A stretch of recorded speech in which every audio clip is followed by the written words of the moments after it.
Okay, let's unpack this. Think about the last time you bought something online with a credit card. That immediate confirmation that satisfying your order has been placed Yeah. message feels instant, right? Yeah, totally instant. We've really grown to expect that. Exactly. We expect that immediate gratification. Now, contrast that with a typical cryptocurrency transaction. You often send funds, and then, well, you wait. The waiting game. Sometimes for minutes, sometimes for an hour, maybe even longer. I mean, some sources say up to a full day for what the blockchain truly considers final. Right. Truly immutable. And that stark difference, that wait, it can be incredibly frustrating, especially if you're, say, a business trying to deliver goods quickly, or maybe just a customer wanting instant access to what you just bought. It's a fundamental tension, isn't it? What's fascinating here, and really at the heart of our deep dive today, is how these systems are designed. Yep. We're talking about finality in blockchain systems, that ultimate, ironclad assurance that a transaction cannot be reversed, changed, or simply disappear from the ledger. Yeah. The point of no return. Exactly. And that waiting period you just described, while it can feel slow, painfully slow sometimes, it's the very process by which these decentralized networks achieve that trustless finality. See, pure blockchain consensus protocols, by their very nature, they're just inherently slower than, say, highly centralized systems like your traditional banking networks, or even those specialized high-speed BFT systems, Byzantine fault-tolerance systems. Right, they have different goals. Precisely. This delay, while it's absolutely crucial for the security and the trustlessness that makes blockchain so revolutionary, it creates a significant hurdle, especially for businesses that need immediate confirmation to operate efficiently. Yeah, I can see that. And when you look at the numbers, I mean, they really highlight the challenge. Bitcoin, for instance, needs on average about 60 minutes or 6 blocks before you can have a reasonable degree of confidence in a transaction's finality. An hour. Yeah. Ethereum is quicker, maybe around 2.5 minutes or 10 blocks. And then you have systems like Cardano, which theoretically offers a 20-second time slot, but for what they deem true immutability, that really, truly irreversible state, you're looking at a wait of up to 36 hours. 36 hours. That's a long time in business terms. It's huge. This incredible variability and these often lengthy waiting periods are just incredibly tough to work with in the fast-paced world of real-time commerce. That's a crucial point. That uncertainty, that necessary waiting period, it leads us directly to a major bottleneck for the mass adoption of cryptocurrency in everyday commerce. The merchant's dilemma. Ah, yes. The big problem. Imagine you're running an online store selling, say, digital licenses or even physical products. A customer pays you in crypto. Now what? Do you wait an hour, a day, maybe even longer for that transaction to be absolutely irrevocably confirmed by the network before you send out the product? Or do you take a leap of faith, ship immediately, and just hope the payment goes through? Which is risky. Very risky. Extremely risky. If you ship too early and the transaction later doesn't finalize, maybe due to a blockchain reorganization, however rare that might be, you're out both the goods and the payment. Double loss. Exactly. That's a risk most businesses simply can't afford to take. You just can't run a thriving, fast-paced business with that kind of inherent payment uncertainty. Precisely. And this predicament, this merchant's dilemma, it often fuels a common but actually deeply misleading comparison. Okay, what comparison is that? Well, when people talk about blockchain's perceived limitations, they almost invariably point to its transactions per second, or TPS rate. For example, Bitcoin famously handles around, 7 TPS? Yeah, something low like that. Now, if you contrast that with the Visa or MasterCard networks, they can process tens of thousands of transactions per second. Okay, yeah, that looks bad on the surface. 7 versus tens of thousands. Right. On the surface, it seems like an open and shut case. Blockchain is just too slow for real commerce. End of story. You know, that apples and oranges comparison is something I hear all the time. But beyond the raw numbers, what's the fundamental philosophical difference that makes it so flawed? And how does this paper we're looking at, Maravedí, how does it specifically address that? Because if we're only looking at raw TKS, yeah, it feels like crypto is kind of a non-starter for mainstream commerce. It's absolutely fundamental, and it's what the paper we're diving into today cleverly calls the unfair comparison. Okay.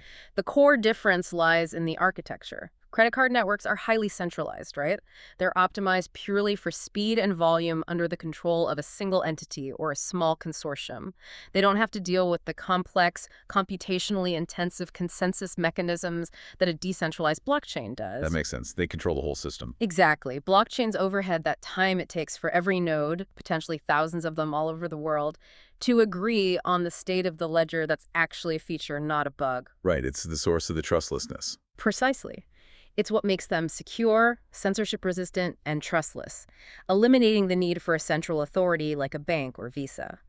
Credit card companies don't have to achieve distributed consensus or protect against a malicious actor trying to double spend across a globally distributed network. They rely on their own central authority and, crucially, their ability to reverse transactions if fraud occurs. That's a completely different trust model. When I first came across this part of the paper, it really made me pause. It fundamentally reframed how I thought about credit card companies and what they actually do. It's not just about moving money from A to B. No, not at all. As you just said, credit card companies do something profoundly different than a blockchain. They actually buy the risk. So let's break down this concept of risk buying. When you swipe your credit card, you, the customer, are essentially asking the credit card company who the Maravedí paper would call the risk buyer, in this context, to pay the merchant immediately. Pay them right now. And you, the customer, you promise to pay the risk buyer back later, according to your credit terms. That's the key. The benefit for the merchant is immense and immediate. They are assured of receiving their funds instantly, like right there at the point of sale. Even if you, the customer, happen to default on your payment to the credit card company later on. So the risk of the customer not paying is transferred. Exactly. It's transferred from the merchant to the credit card company, the risk buyer. Now, what's their incentive for taking on this risk? Well, they perform sophisticated background checks, they analyze your spending history, they leverage vast amounts of reputation data to assess your creditworthiness. They know a lot about you. Right, to do their homework. And for taking on this service, for essentially guaranteeing the merchant gets paid right away, they earned a profit. This profit often comes as a small discount taken from the merchant's payment, those merchant fees we hear about, or through interest and fees they charge you, the customer. All right. The crucial defining term here is in advance. The merchant gets paid immediately, long before the customer's payment to the risk buyer is truly finalized or settled, sometimes weeks later. And to the best of our knowledge, or at least according to this paper, what's been missing in the cryptocurrency world is a direct counterpart to this sophisticated credit card model. Yeah, that specific mechanism hasn't really existed in the same way. I mean, sure, some blockchain payments can feel instantaneous via things like payment channels or layer 2 solutions like the Lightning Network that we've touched on, but they typically require an initial, slower on-chain phase for channel establishment, right? Right, you have to set up the channel first, which takes time. Or they are limited to pre-established two-party relationships. They simply haven't offered that true ad hoc instant finality for a merchant dealing with a new customer, which is exactly what a credit card provides every single day.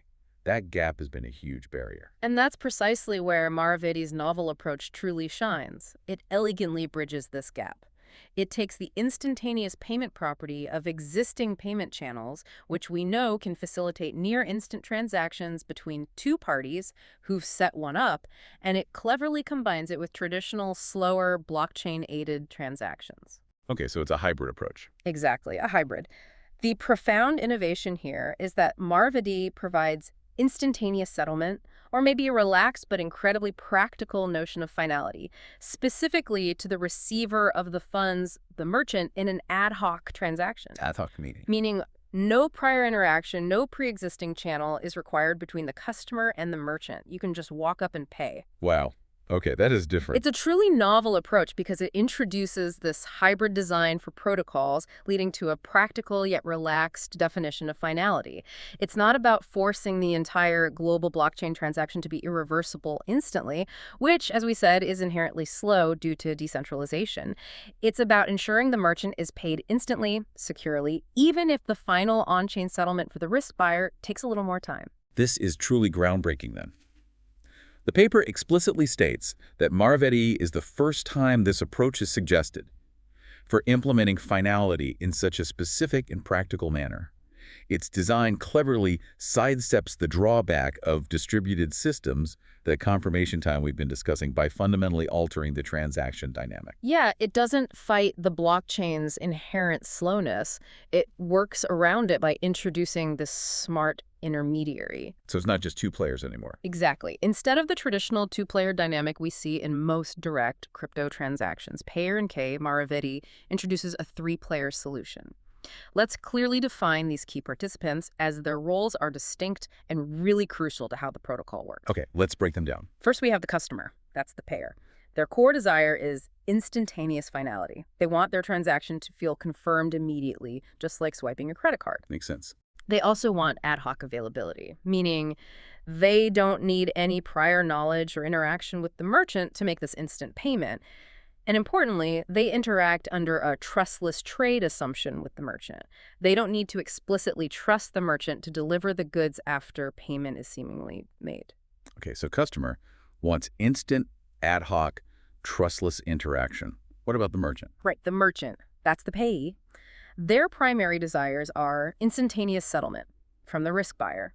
They want to know the money is good and guaranteed right away, not maybe later. But core need. Absolutely. They also value direct interaction with both the customer and the risk buyer, keeping the process streamlined.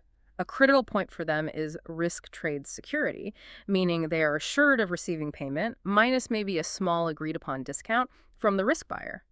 And just like the customer, they assume a trustless risk buyer, meaning they don't have to inherently trust this third party.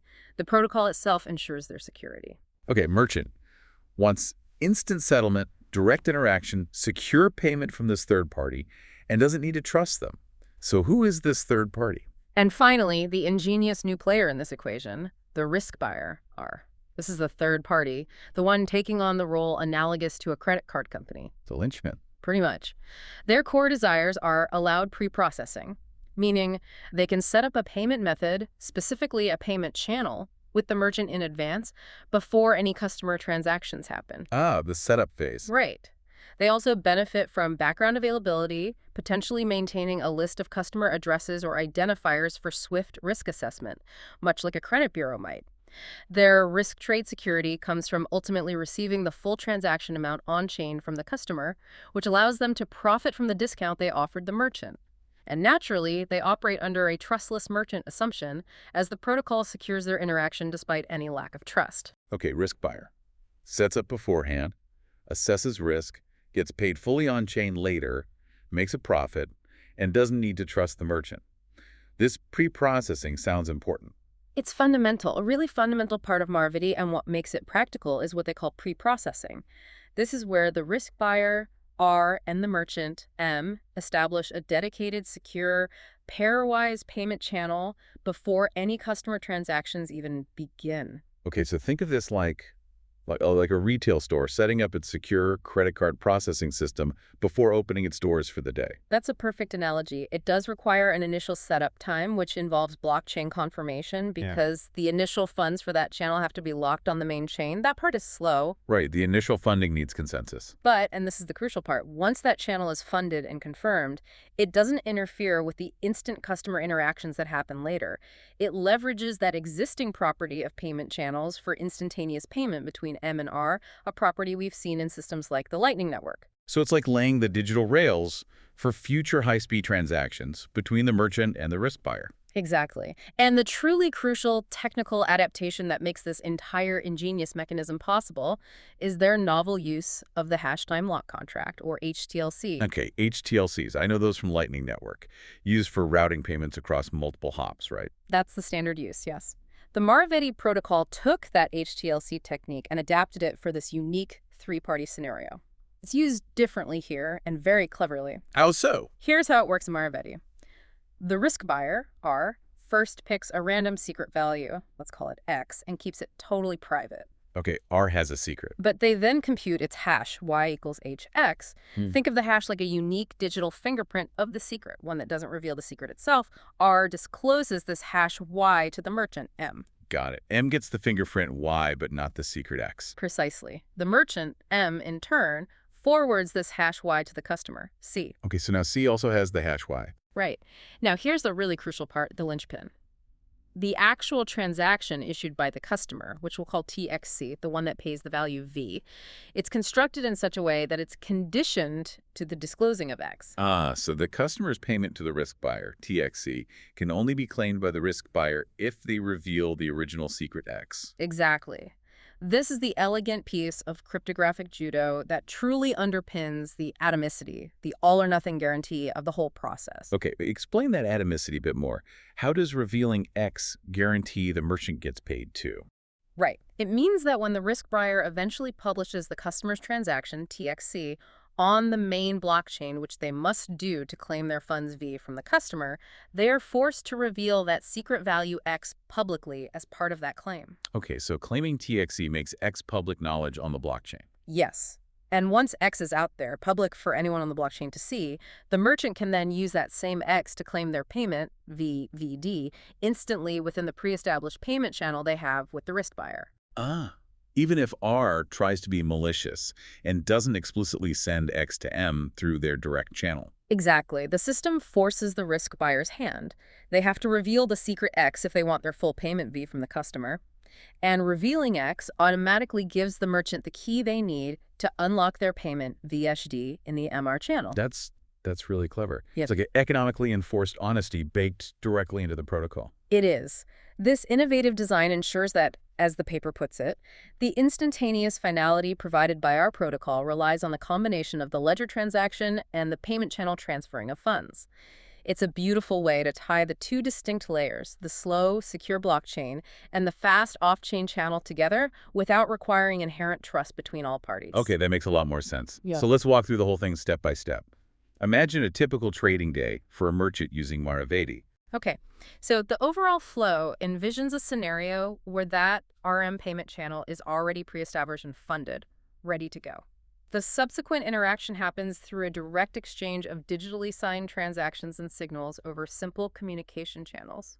And those channels don't need to be secure, you said, like encrypted. Nope, not necessarily. Because all the important messages, the transactions themselves, are digitally signed. Their integrity and authenticity can be verified cryptographically regardless of the channel they travel over. Got it. So we have two types of transactions happening. Right. We have the payment channel transactions happening between the merchant M and the risk buyer R. These are essentially updates to their shared off-chain ledger within the channel, and they are instantaneous. Okay, fast off-chain stuff between M and R. And then we have the regular transaction from the customer C to the risk buyer R. This is TXC, the one conditioned on X. This transaction does get settled on the main blockchain eventually after the usual blockchain confirmation time. Slow on-chain stuff between C and R. Okay, two layers working together. Let's start at the beginning. Phase 1, protocol setup. Right, the pre-processing phase. This is the only part that requires that slower on-chain confirmation, but crucially, it happens just once, maybe at the beginning of a trading period, ensuring the channel is rock solid for all the day's instant customer transactions. Okay, what happens in this setup? First, the risk buyer, R, and the merchant M, essentially generate a sophisticated set of digital keys. Think of them as specialized cryptographic tools. They have regular digital signature keys. They have something called identity-based signature, IBS keys, for different types of channel payments, like immediate payments, delayed ones, and the HTLCs, and also combined signature CS keys, which are used for revoking old channel states. Wow, okay, lots of keys. Are these just static keys? No, that's the clever part. These are often master keys used to derive new keys for each update, for each new state of the channel. This keeps things secure and prevents replay attacks or reusing old information. Dynamic keys. Got it. Then what? After this initial key generation, R accesses its blockchain wallet and issues a funding transaction, TXF. This transaction locks up the initial pool of funds, say R puts in 1 Bitcoin, for the payment channel between R and M. And this TXF needs to be confirmed on the main chain. Yes, absolutely. This TXF must be confirmed on the ledger before anything else can happen securely within the channel. Okay, channel funded and confirmed. Now what? Once that funding is confirmed, R and M securely sign and exchange initial commit transactions. You can think of these like their private synchronized ledgers or agreements about the channel's initial state. They reflect the starting balance. Maybe R has 1 BTC and M has 0 BTC in the channel initially. These commit transactions are the foundation. Okay, so phase 1 sets up the secure funded channel between M and R. It's like setting up the rails before the train leaves the station. Now we're ready for customers. Exactly. Now we move to phase two, issuing the transaction proposal. This happens directly between the customer and the merchant when the customer wants to buy something. Okay, so I'm the customer. I want to buy, say, a coffee for $5 worth of crypto. What do I do? You, customer C, initiate the payment by sending a transaction proposal to the merchant, M. This proposal includes the value V, your $5 worth of crypto, and your public key, VKC, which is your digital identity on the blockchain. Just the amount and my public key. Simple enough. What does the merchant do? The merchant, M, receives this. They assign a unique payment identifier, like an invoice number, to this specific transaction. Critically, they also check if their established payment channel with the risk buyer, R, has enough capacity to handle the proposed amount, V. Can the channel handle $5 right now? Okay, so the MR channel needs enough liquidity. What if it does? If it does, M adds these details, your key, the amount, the payment ID, to its internal list of pending transactions. Then M forwards the proposal details to the risk buyer, R, via a direct communication channel. Okay, so M basically asks R, hey, this customer wants to pay $5. Can you handle this risk? Pretty much, yeah. Which leads us to phase three, risk buying and preparation. This is where the risk buyer decides and the HTLC gets set up. All right, R gets the proposal from M. What happens next? Upon receiving the proposal, the risk buyer, R, verifies it. They might do a quick check, maybe see if they know anything about your public key VKC, assess the risk level. If R accepts the transaction, essentially agreeing to buy the risk for that $5, they do two key things. What are they? First, they select that random secret value X, remember X, the HTLC preimage, the secret key. Second, they compute its hash, Y equals HX. They also determine their discount D, the small fee they'll take for this service, maybe a few cents on the $5. Okay, R generates the secret X, the hash Y, and decides the feed. Then what? R then sends a message back to the merchant, M. This message contains the payment ID, the hash Y, and an HTLC delay period. Let's call it AATLC. This delay period is a safety timeout, important for resolving disputes if things go wrong. Okay, M gets the hash Y and the delay info from R. Now the ball's back in M's court. Right. M gets that hash Y, updates its own pending list for that transaction with this crucial piece of information. Then M forwards the essential details back to you, the customer C. Specifically, M sends you VVKRY. What does that mean for me, the customer? It tells you, customer C, three things. Pay the value V, $5, pay it to the risk buyer's address, VKR, and include this specific hash Y in the conditions of your payment. Got it. So I now create my actual blockchain transaction. Exactly. You, C, generate what's called a regular transaction, we'll call it TXC, and you sign it with your private key. This TXC is the actual payment from your own funds on the blockchain, and it's directed directly to R. And the ingenious part we discussed. This payment is conditionally payable only upon the public disclosure of that secret value X, which corresponds to the hash Y you were given. Okay, I've created and signed TXC, locked with Y. What do I do with it? You send the signed transaction, TXC, back to the merchant. Right. So M now holds my signed conditional payment destined for R. What happens simultaneously between M and R and their channel? This sounds complex. It is, but it's a highly choreographed dance. As soon as M has your TXC, M sends an update ADD-HTLC message to R within their payment channel.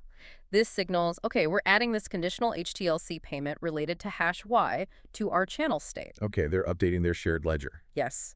Both M and R then update their locally kept commit transactions, remember those private agreements.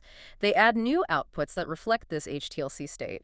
These new outputs essentially lock up funds within their channel, making them conditionally spendable based on either revealing X, the pre-image of Y, or waiting for that HTLC delay period, HTLC, to expire. So the funds related to my $5 payment are now sort of earmarked or locked within the MR channel linked to Y. Exactly. They then exchange signatures on these updated commit transactions and also exchange newly derived keys for this new channel state. Let's say they move from state N to state N+1. And crucially, they revoke the previous state N. How do they revoke it? They do this by sharing the necessary secret revocation keys corresponding to state N with each other. This means if either M or R later tries to cheat by broadcasting the old state N transaction to the blockchain, the other party can use the revealed revocation key to immediately claim all the funds in the channel as a penalty. Wow, okay. That's the punishment mechanism you mentioned. Makes cheating very expensive. Extremely expensive. This intricate dance of key derivations, signature exchanges, and state revocation ensures that both parties are always moving forward to a new, valid state and have a very strong financial incentive not to cheat. It's all secured by cryptography, not trust. Okay, phase 3 is done. M has my TXE, M, and R have updated their channel to state N+1 with the HTLC locked funds. What's next? The actual payment for M. Yes. Finally, we arrive at phase 4, settlement. This is the moment where everything comes together, providing that instantaneous finality for the merchant M, even though the risk buyer's own settlement via TXE on the blockchain is still delayed. So the funds are currently locked in that intermediate HTLC state, N+1. The goal now is to move to a final balance in state N+2, where M has received its guaranteed funds, VD. Correct. First, the risk buyer, R, does something prudent. They check the main blockchain ledger. Why? To see if the merchant, M, might have already published your transaction, TXC, for some reason. Normally they wouldn't yet, but R checks. Okay, R checks the chain. Let's assume M hasn't published TXE yet. Okay, good assumption. If M has not yet published C's transaction, R sends a settlement message to M within their channel. This basically says, okay, let's finalize this HTLC. M receives the settlement message. Now what? Upon receiving this, M updates its local channel state again. It removes the temporary HTLC outputs related to Y from its commit transactions and adjusts the main balance output. This adjustment reflects the VD payment to M, the $5 minus R's fee, and the corresponding reduction in R's channel balance. M then signs its version of the final N+2 commit transaction and sends that signature to R. So M agrees to the final balance where they've been paid VD. What if M had published TXE already? Good question. If M had published C's transaction, which, remember, would publicly reveal X on the ledger, then R would see that X is public. R wouldn't need to wait for M's settlement message. R could instantly claim its funds V from C by submitting TXE along with the now public X to the ledger. And R would also update the channel state accordingly on their side. It handles both cases. Okay, so assuming the normal path, R gets M's signature, agreeing to state N+2. Right. Upon verifying M's signature for state N+2, R updates its own commit transactions similarly, removing the HTLC outputs and adjusting balances. Now, both M and R agree internally on the final state N+2, where M has been credited VD. But M hasn't actually got the funds yet, right? They've just agreed on the state. Correct. Now comes the grand finale, the moment of atomic guarantee. The merchant, M, now submits your original signed transaction, TXC, to the risk buyer, R, likely through their direct communication channel. Okay, M gives R the key to the customer's funds. Yes.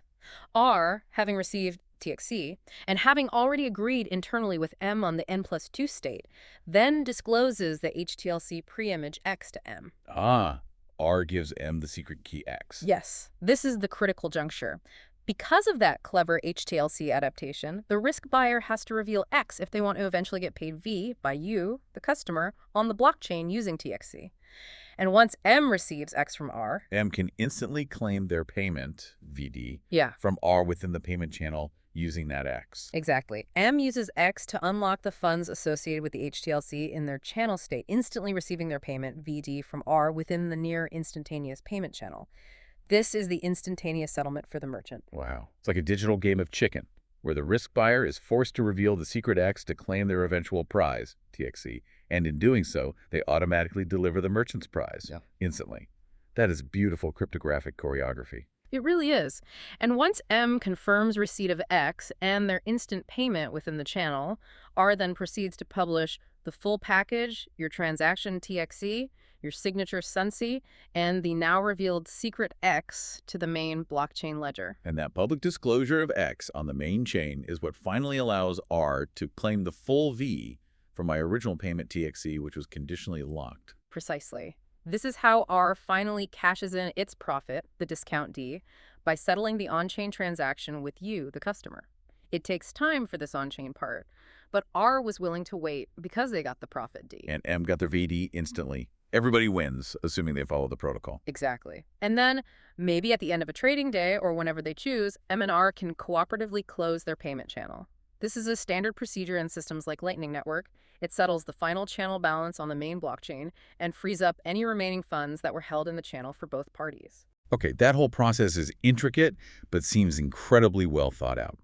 Now, let's talk about the practical side of this sophisticated dance. Its security and performance. Why is Maravedí considered practical for the real world?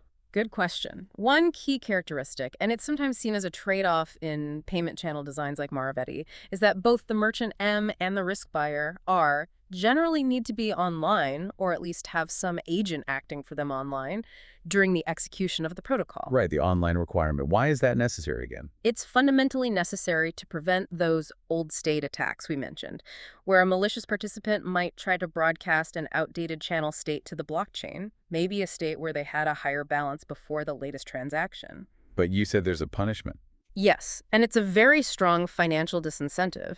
The design of Maravedí, with those commit transactions and revocation keys, ensures that if one party maliciously attempts to publish an old, already revoked commit transaction to the main chain, the other party can immediately use a special revocation public key to claim all the funds locked in the channel as a punishment. All the funds, not just the disputed amount. All of them.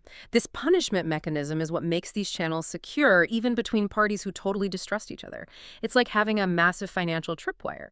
If you try to cheat, you don't just lose the transaction, you lose everything you put into the channel. It's an incredibly powerful deterrent. Okay, that makes the online requirement make more sense. Are there ways around being constantly online? Yeah. For practical deployment, solutions like watchtowers have been proposed, especially in the Lightning Network context. These are essentially third-party services that you could potentially pay a small fee to monitor the blockchain on your behalf. If they see an old state being published by your counterparty, they can automatically submit the punishment transaction for you. This helps minimize the required online time for individual parties. Watchtowers. Interesting. That could make it much more practical. And you also mentioned earlier that the communication channels themselves don't need to be secure. That's right. The direct communication channels between participants C, M, M, R don't actually need to be cryptographically secure, like, say, encrypted with TLS. This is because all the truly important exchanged messages, the transactions and state updates, are digitally signed. Their validity and origin are verifiable using cryptography, regardless of the underlying communication medium. So that simplifies implementation quite a bit. No need for complex secure channel setups between everyone. Exactly. It reduces overhead and complexity. Now let's talk about collusion. What if parties try to team up to cheat? Yeah, that's always a concern in multi-party protocols. How robust is Maravedí against collusion attacks? Well, let's consider the customer's position first. The customer, C, actually has a security advantage here because they transact directly with the merchant initially, and they are not part of the complexities of the MR payment channel itself. Right, C is sort of outside that MR loop. Correct. Once C hands over their signed transaction, TXC, and receives the goods, which for digital goods can be immediate FET, C's side of the transaction is effectively complete and verifiable on their end. So the paper states that a collusion between M and R do not have effect on C, since C can verify its own payment along with the received item. C is protected regardless of what M and R might try to do between themselves later. Okay, C is safe from MR collusion. What about collusion involving C?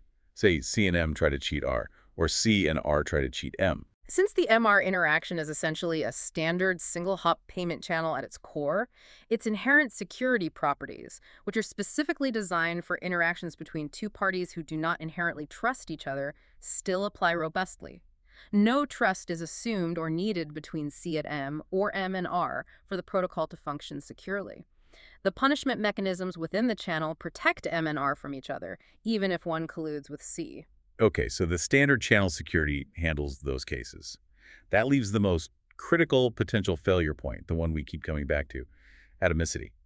What if an adversary, either M or R, receives their payment, but then tries to prevent their counterpart from receiving theirs?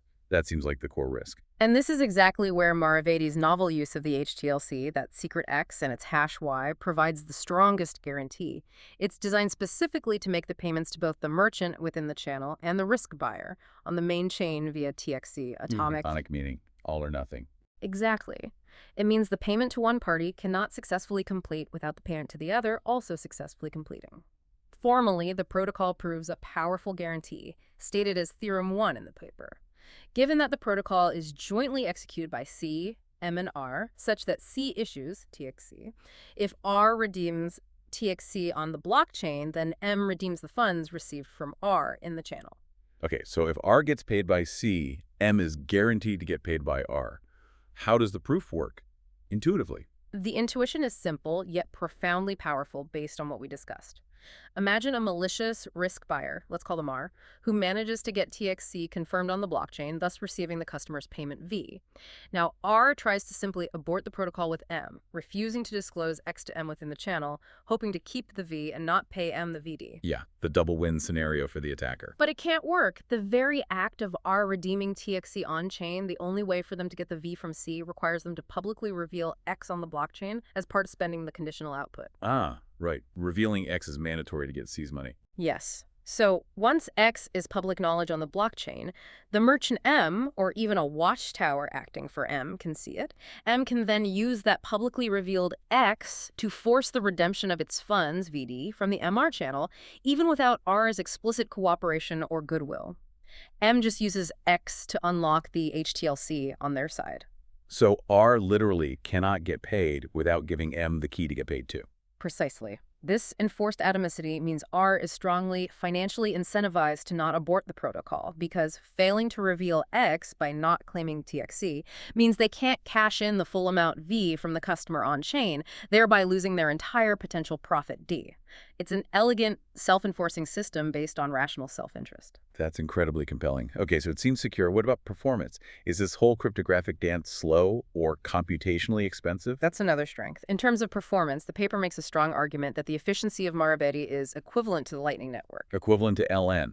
That's a significant claim because LN is known for its speed, at least once channels are open. It is, and the reason is that Maravedí, in this specific application, relies on just a single pairwise payment channel, the one between the merchant and the risk buyer. It's not trying to be a complex multi-hop routing network in this context, which significantly simplifies its operation compared to the full complexity of the broader Lightning Network. So, simpler setup, faster operation. Potentially, yes, for this specific use case. They even quantify the cryptographic operations involved in the main phases. For the risk buying agreement, phase 3, and settlement, phase 4, you're looking at a surprisingly low number of operations per transaction. Roughly 4 signature generations, 6 key combinations, and 12 key derivations. That doesn't sound like much at all for modern computers. It's not. It really underscores the practicality. The small, ingenious adaptation they introduced to the HTLC mechanism, while absolutely critical for ensuring that atomicity and guaranteeing the payments, makes no significant difference in the overall computational efficiency compared to existing optimized LN implementations. So it's not just a clever theoretical idea, it's actually practical. It could be built using existing Layer 2 infrastructure or knowledge. That seems to be the implication. It can be implemented with existing, well-understood cryptographic primitives and frameworks, potentially without massive re-engineering. It's more of a clever application and combination of existing tools rather than a complete overhaul, which makes it much more likely to see real-world adoption. Okay, so after this deep dive, let's circle back.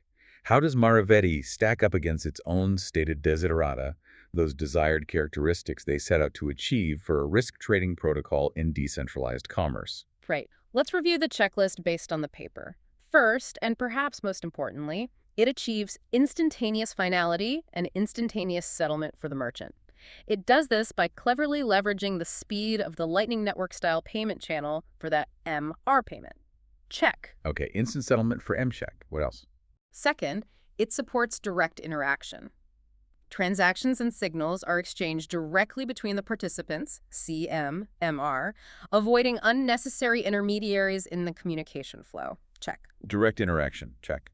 Third, the allowed pre-processing phase, that initial setup of the MR channel, perfectly fulfills the need for a one-time setup that doesn't interfere with ongoing, instant customer transactions. Check. Pre-processing allowed. Check. Fourth, the protocol inherits the fundamental design principles of payment channels, which are specifically built to operate securely between untrusting parties. This means it supports trustless merchant and trustless risk buyer. No blind faith needed. Check. Trustlessness between M and R. Check. Fifth, and crucially for the customer experience, it provides ad hoc availability. The customer doesn't need any prior interaction or channel setup with the merchant. They can just show up and pay instantly, mimicking the credit card experience. Check. Ad hoc for C. Check. That's a big one. Huge. And finally, risk creates security for both the merchant and the risk buyer. This means both parties are guaranteed to securely redeem their respective payments, VD for M, V for R eventually, if the protocol completes successfully. This core property is formally proven by the protocol's design and Theorem 1, ensuring the atomicity we discussed. Check. Risk trade security. Check. Wow, it seems to hit all its major goals. Are there any caveats or points the paper acknowledges need more thought? Yes, like any good research, it highlights areas for further consideration. For instance, the paper notes that while it guarantees M's payment from R, it doesn't fully address trustless trade, specifically between the customer and the merchant regarding the actual delivery of goods or services. Meaning, Meaning the protocol does not address the situation of a malicious merchant, which may deny receiving the initial transaction TXE from the customer, or simply not deliver the goods after M gets paid by R. In other words, while the merchant is guaranteed payment from the risk buyer, the protocol doesn't, by itself, force the merchant to actually hold up their end of the bargain with the customer. hmm, okay. So it solves the payment finality piece for the merchant, but not necessarily the goods delivery piece for the customer. That's a fair way to put it, but it's important to contextualize this. As the paper also notes, a merchant wouldn't typically be financially incentivized to do this routinely, as their business model relies on completing sales and maintaining a good reputation. They expect to receive their funds from the risk buyer because they are completing the sale. Right, reputation matters. Exactly. And this is a common challenge in any online commerce, frankly, whether it uses crypto or traditional payments. You still often rely on the merchant's reputation, escrow services, or legal recourse if they simply take your money and don't ship your order. Maravedí solves the payment finality problem, which is a huge hurdle in crypto commerce, even if it doesn't solve the separate goods delivery problem directly. Makes sense. It tackles a specific critical blockchain problem. Any other points for future work? The paper also mentions background availability. While not fully explored in this specific work, the protocol's design is described as generic enough to support background availability both for the customer and the risk buyer. What does that mean, background availability? It opens up fascinating possibilities for future development and integration. For example, imagine a customer's wallet could automatically receive or fetch a curated list of approved, reputable risk buyer addresses in advance, maybe from a trusted service, or integrated into the wallet software. So my wallet could pre-filter risk buyers. Potentially. You could then configure your wallet to only interact with transactions involving these pre-approved high-reputation risk buyers, or perhaps those offering the most competitive discount rates, D. This could add another layer of confidence for the customer and streamline the process even further, maybe making the risk buyer selection almost invisible. That really suggests avenues for extensive future research and development building on this foundation. It shows how foundational these core ideas in Maravedí could be. It's a really beautiful demonstration, I think, of building cleverly on existing, well-understood primitives like payment channels and HTLCs to solve genuinely novel and pressing problems in the space. Okay, let's try and wrap this up. We've taken a really fascinating deep dive today into the Maravedí protocol, and it feels like a truly novel approach to bringing something that feels like instantaneous finality to blockchain transactions, at least from the merchant's perspective. Yeah, that shift in focus is key. It fundamentally shifts the focus from trying to achieve global network-wide block finality faster, which is inherently slow and difficult, to ensuring instant guaranteed settlement for a single specific participant, the merchant. Exactly. And that's a crucial distinction because it directly solves a real-world pain point for businesses that have been struggling to integrate crypto payments seamlessly into their fast-paced operations. And it does this by ingeniously reintroducing a concept from traditional finance, that unfair comparison we talked about, back into the decentralized world. It recognizes the vital role of a third party, the risk buyer, to actually buy the risk of a transaction, mirroring what credit card companies do. Uh-huh. And this innovative design where the risk buyer can profit on every transaction they facilitate, it really does suggest a potential for entirely new businesses to emerge around this game theoretical dynamic. Yeah, you could totally imagine new financial services companies, maybe highly specialized, whose sole business is to act as these crypto risk buyers.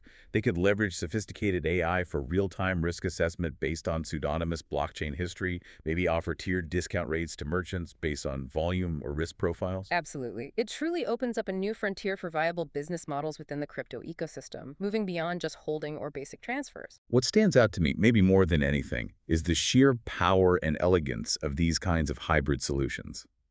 Maravedí's technique, combining the slower, secure, consensus-based transactions of the main blockchain with the instantaneous nature of payment channel transactions.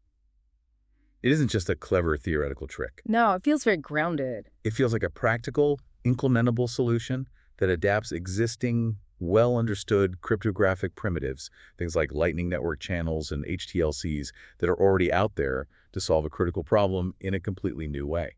Yeah, it really shows that sometimes the most effective path forward isn't necessarily to reinvent the entire wheel, but maybe to creatively combine existing wheels, maybe add a new gear to build a much better vehicle for a specific purpose. This isn't just a theoretical breakthrough on paper. It seems like a very practical, implementable solution. It offers a clear path towards truly instant-feeling crypto payments in a commercial setting, crucially, without sacrificing the core security and trustless properties that make blockchain valuable in the first place. Right. It allows for potentially the best of both worlds. The security and decentralization guarantees of the base layer, combined with something approaching the speed and user experience of centralization for that critical merchant settlement step. So imagine a world where crypto transactions actually are as seamless, as instant for the merchant, and potentially as universally accepted as swiping your credit card is today. But, and this is the kicker, with the added benefits of decentralization, perhaps more transparent risk management through these competing risk buyers, and without the need for a single, massive, central trusted authority in the same way Visa or MasterCard operate. That's the potential promise, isn't it? Yeah. And as we continue to navigate, the complexities of decentralized systems in this just ever-growing ocean of information and new protocols, this deep dive into Maravedí really shows us how combining established concepts with genuinely innovative adaptations can unlock entirely new possibilities. Which kind of leaves us with a question, doesn't it? What's that? What other traditional financial mechanisms, or even other seemingly unfair comparisons between centralized and decentralized systems, might find a new, innovative, and maybe transformative life within the blockchain? What other long-standing challenges in crypto could be solved by looking at how the old world solved similar problems, but adapting those solutions in a uniquely decentralized, cryptographically secure way? That's a great question. What other elements of our traditional financial systems, when we really deconstruct them, can offer new blueprints or inspiration for building a better decentralized future? Exactly. What other elegant hybrid solutions are waiting to be discovered? We leave you with that thought, inviting you to explore how these kinds of approaches might reshape our digital financial landscape.